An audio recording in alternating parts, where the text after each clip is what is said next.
Je ne sais pas vraiment par où commencer. Il faudrait déjà que je vous présente ma sœur, Feriel. Elle a 4 ans de moins que moi, mais les gens nous demandent souvent si on est jumelles. C'est un rayon de soleil, un vrai, du genre qui rentre dans une pièce pour la remplir de rire et de bêtises. Et je l'ai vue, peu à peu, s'éteindre. Ces dernières années ont été difficiles pour elle. Je l'ai vue se lever en pleurant le matin, pliée en deux, où elle repartait avec un Doliprane. L'incompréhension, le doute. On me renvoyait toujours chez moi et j'ai fini par penser que c'était dans ma tête. Croire que c'est dans sa tête. C'est quelque chose que l'on retrouve souvent chez les patientes atteintes d'endométriose. Mal dirigée, mal écoutée, trop souvent jugée, la maladie est autant physique que psychologique. L'endométriose, ça a complètement gâché ma carrière. J'étais responsable des stocks et je m'absentais parce que je pouvais pas porter de charge lourde, parce que j'étais tout le temps fatiguée, parce que j'avais des calculs rénaux tout le temps, parce qu'au bout d'un moment, c'est même plus tant la douleur physique, c'est la douleur morale. C'est que t'as mal d'avoir mal. Je sais pas si c'est possible, mais c'est ça que je ressentais. J'avais mal d'avoir mal. Qu'est-ce qui s'est passé ? J'ai demandé une rupture conventionnelle qu'on m'a refusée à plusieurs reprises, puis je me suis mise en arrêt maladie, pas parce que je voulais faire chier mon employeur, mais parce que si je continuais à bosser comme ça, c'était fini pour moi. Chez ma sœur, cela a commencé avec des douleurs rénales, puis l'impossibilité de se lever, de marcher, de vivre, tout simplement. Je me souviens du jour où on m'a diagnostiqué mon endométriose, où on m'a appris que j'avais l'endométriose. En fait, plus tôt dans la journée, j'étais partie à l'hôpital parce que j'avais des douleurs atroces. Et là-bas, ils m'ont dit que j'avais une hémorragie intrachystique, donc c'est un kyste qui saigne en son intérieur, et que c'est ça qui provoquait les douleurs. Je me souviens que j'arrivais à peine à marcher, mais vraiment à peine. Mes jambes, elles tremblaient, j'avais mal partout dans tout mon corps, carrément j'avais mal à la tête, j'étais fatiguée, j'étais en pleurs, en larmes. Et c'est un interne qui a insisté auprès de sa chef de service. Il m'a pris dans une salle, etc. Ils m'ont allongé, ils m'ont perfusé avec de la morphine, ils m'ont mis une bouillotte d'eau chaude, ils m'ont mis en tenue d'hôpital et elle m'a dit voilà, vous avez une endométriose profonde. Il y a quelque chose que j'ai oublié de vous dire sur ma sœur. C'est un pilier. Rares sont les fois où je l'ai vue pleurer, car elle possède une arme infaillible contre la tristesse, l'humour. D'ailleurs, si vous voulez tout savoir, elle vient régulièrement dans ma chambre pour faire son one-man show. Elle entre, me fait rire et rentre chez elle.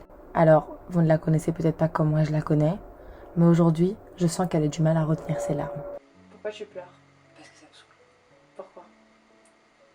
Parce que s'il l'avait trouvé avant, aujourd'hui, je serais pas dans cette situation. C'est quoi la situation?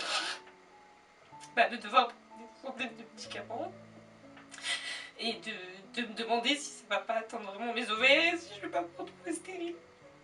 Je suis archi bien maquillée, donc s'il vous plaît, quoi. On se reprend.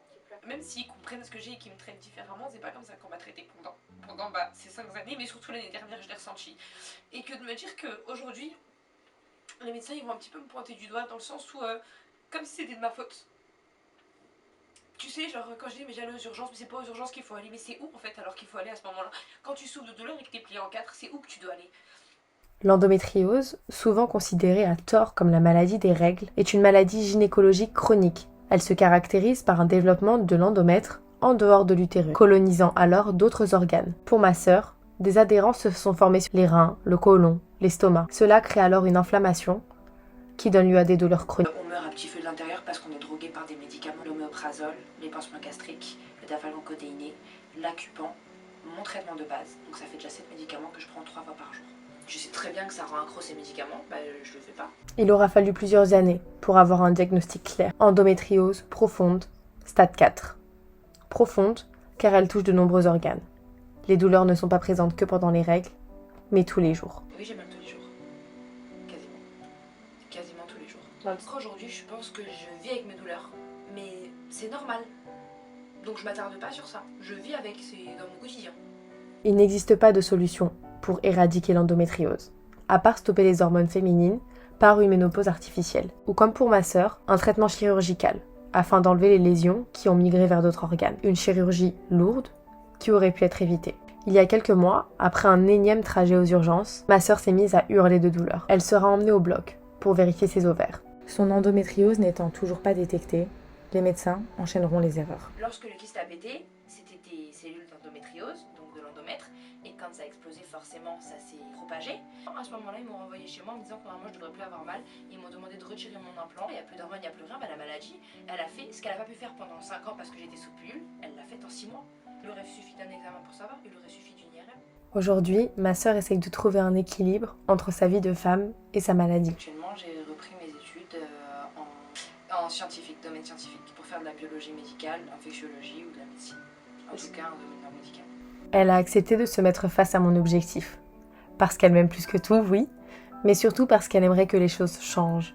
Que des erreurs médicales, comme les siennes, qui peuvent mener à la stérilité, n'existent plus. J'aimerais aussi qu'on fasse des IRM de dépistage, de prévention, que le suivi psychologique soit plus régulier, parce qu'effectivement ça amène à la dépression. Même si l'endométriose est de plus en plus mise en avant aujourd'hui, cela n'empêche pas des jeunes filles de se retrouver confrontées à des médecins qui ne les écoutent pas. Que les médecins soient beaucoup plus compréhensifs, beaucoup plus à l'écoute, et que quand on dit qu'on a mal, on a vraiment mal. C'est juste qu'on n'est pas douillette et qu'on se plie pas en quatre et qu'on pleure pas au sol, comme certains hommes feraient dès qu'ils ont une angine, mais que nous, on a vraiment mal. L'endométriose met en général 8 ans à être diagnostiquée. Si vous souhaitez en savoir plus sur l'endométriose, n'hésitez pas à vous rendre sur le site endofrance.org, sur lequel vous trouverez toutes les informations nécessaires. Merci d'avoir regardé cette vidéo et à la semaine prochaine.